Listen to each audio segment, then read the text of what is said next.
Okay, right now I'm removing the spare tire.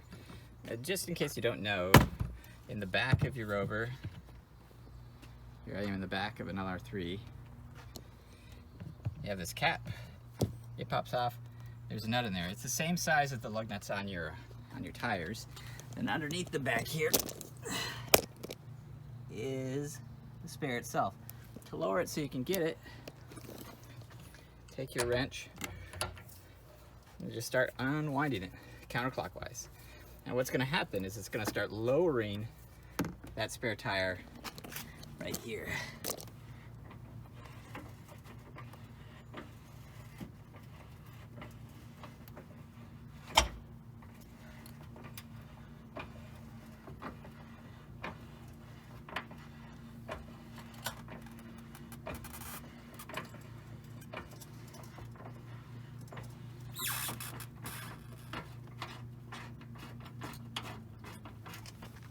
How's it look? Wow, okay, we're down. So once it's down far enough, you're gonna push the cable down a little bit farther, and then you'll need to turn it so it can come out the center. I'm gonna give myself a little bit more slack.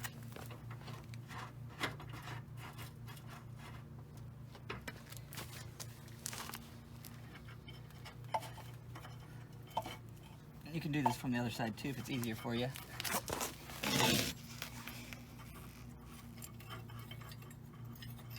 Okay, so here, I should get this closer so you can see. Okay, so once you have it open, you have this guy here. It's been lowered. You're gonna raise this U thing off the bottom spring, and then you can put one end through and the other end through. You're gonna have to raise it off the bottom or else it won't twist enough. But once you have it, you can twist it on the cable, and then the rest of it can slide on through. And then you can pull out your spare.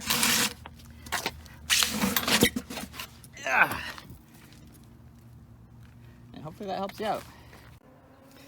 Okay, so for putting the spare tire back, you just need to wiggle it underneath there.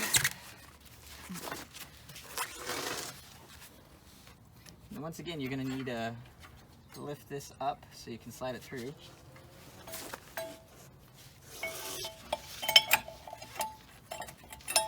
Then poke it on in there so it's through. Now it's hanging. And the next step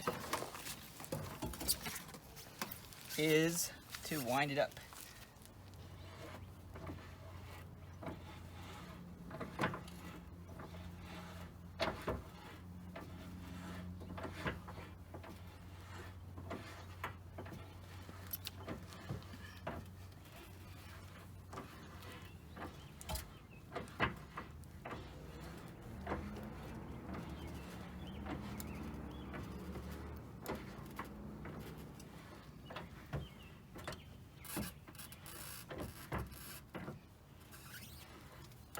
The spare tire has rubber stops, so you'll feel it connect when it does get there.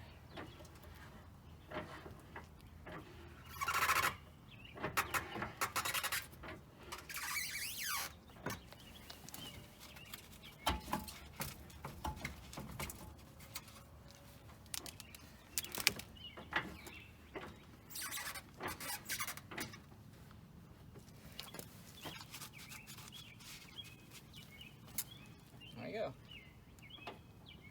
Nice and snug.